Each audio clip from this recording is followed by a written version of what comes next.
Hey AP Bio, I hope you had a great snow day today. It's about 7:30 on Thursday night, and we have our test tomorrow. Quick reminder: blue cohort, you'll be taking it virtually, so I will put a link up tomorrow morning in the chat so that you can just click on that and take it.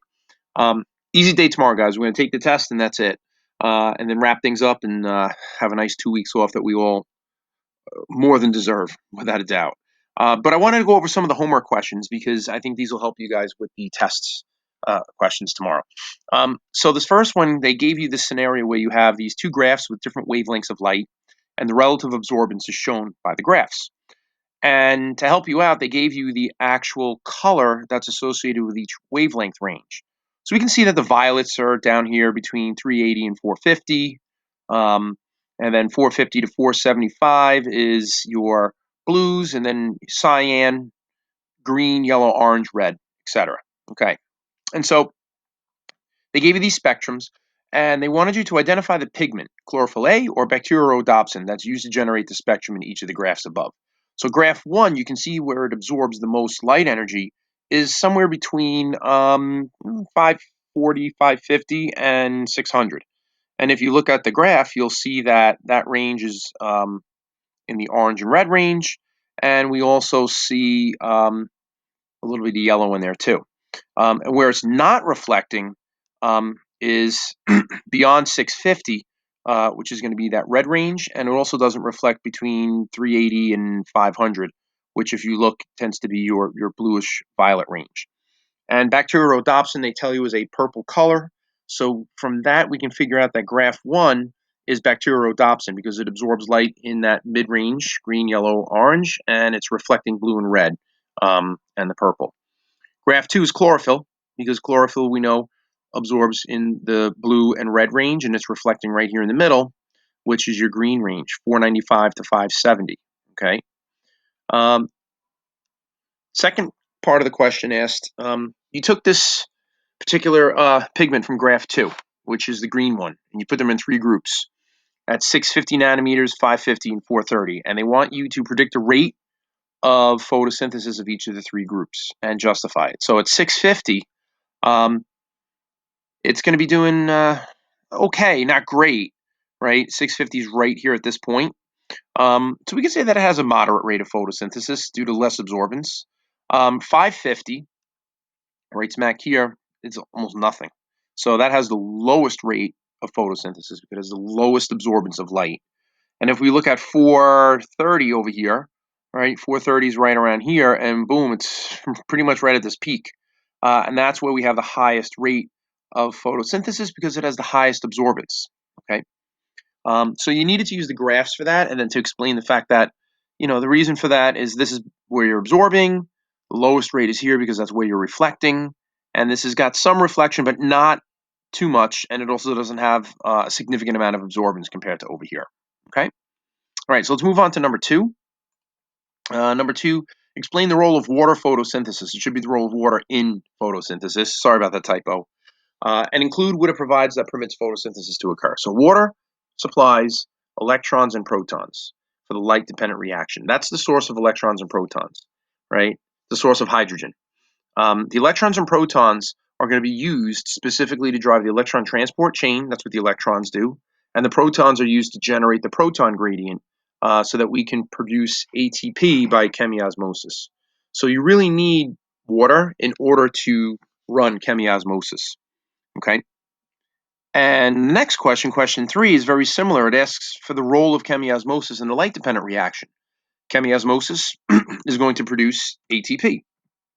Okay. Um, the contribution of water is to provide the protons and electrons for the production of ATP.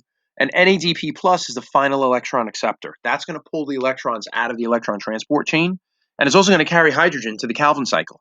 Just like NADA and FADA carry hydrogens to the electron transport chain, NADPH is going to take that hydrogen from the water and bring it to the Calvin cycle so it can be incorporated into carbohydrates. Okay, remember that Calvin cycle is going to combine CO2 and NADPH, and that's going to create carbohydrates. Okay, so that's going to supply the hydrogen to make glucose. Okay, number 4, They want you to explain the difference between photosynthesis and cell respiration, and just complete the following information. So this is a quick little chart to help you guys remember things. So again, in photosynthesis, water is the source of electrons. The electron transport chain is located in the thylakoid membrane. Remember those stacked thylakoids, right? The increased surface area. It's in the membrane, okay? Chemiosmosis occurs in that membrane, and that's where we make ATP as our end product. And remember, the final electron acceptor in photosynthesis is NADPH. Now, just to give you a comparison, I put in here for cell respiration. So we know that in cell respiration, the electrons come from glucose, okay? That's also where the hydrogens come from. This happens in a mitochondrial membrane, the cristae, okay? So we see that there's a similarity here between the mitochondria and the chloroplasts, that the electron transport chain is located in that inner membrane structure. End products of chemiosmosis are ATP, and you make water. That's a waste product. Final electron acceptor is oxygen. Remember, oxygen in cell respiration is pulling those electrons out. It has that high electronegativity. Okay? And on to question 5. They want you to list 4 factors that affect photosynthesis and the effect of each factor. So I listed a bunch here. We have light, water, carbon dioxide, temperature, chlorophyll pigments. These factors here that I've highlighted, they increase the rate of photosynthesis as they increase. So if you increase the amount of light, the rate goes up. If you decrease the amount of light, the rate goes down. If you increase the amount of water, the rate goes up. If you decrease the amount of water, the rate goes down. Okay? So there's a direct relationship there. The only factor that decreases the rate of photosynthesis as it increases is oxygen. Remember, oxygen causes photorespiration. Rubisco starts to interact with oxygen rather than carbon dioxide, and that cuts down on the production of PGAL, right? Which is the 3-carbon compound that is made in the Calvin cycle that eventually becomes carbohydrates. Okay, on to the multiple choice. The electron transport chain for photosynthetic reactions in plants is located within the thylakoids. Okay, enough said there. Oxygen that is released during photosynthesis originally comes from water, right? Water is going to get split, and we're going to produce oxygen as a waste product. Final product of the Calvin cycle is PGAL, also known as G3P, glyceraldehyde 3-phosphate. Remember, that Calvin cycle is producing carbohydrates, combining carbon dioxide with NADPH. It's going to use the ATP to help catalyze that reaction. Okay, let's look at number 9. The light-dependent reaction of photosynthesis, it produces NADPH and ATP. Those are the useful end products. Oxygen is the waste product of this particular reaction. Okay, number 10, during the light-dependent reactions of photosynthesis, a constant supply of electrons and protons is provided by water. Right? Water is the source of protons and electrons. The final electron acceptor is NADP in photosynthesis. Okay.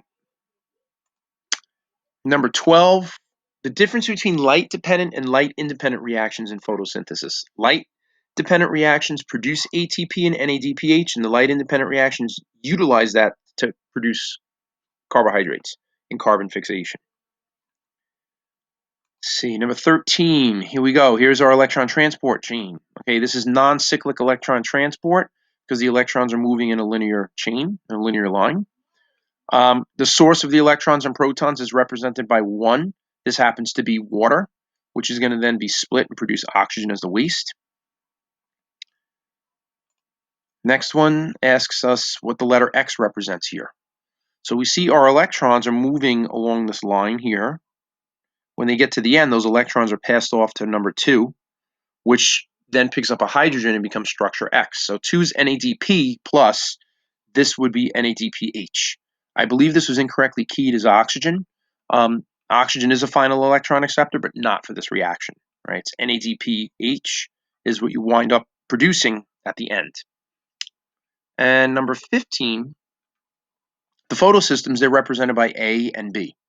Okay, 5 is this antenna pigment that absorbs sunlight and then kicks out its electron and loses its electron. You can see these are all parts of the electron transport chain. NADP reductase. And number 4, this is your ATP synthase. Right, so all the hydrogens are here, the hydrogen ions, the protons, and the protons are going to make their way up through here, and they're going to get pumped through the ATP synthase, and they're going to produce ATP. Okay, so that's it. Again, make sure you guys have done the AP Classroom. That will absolutely help you for this test tomorrow. Again, these homework questions helpful as well. It's always good to look at them. That's why I wanted to review them with you. Looking forward to seeing you guys tomorrow in class. I hope you had a nice snow day, and stay warm, and I'll see you tomorrow. Have a great night, guys. Bye.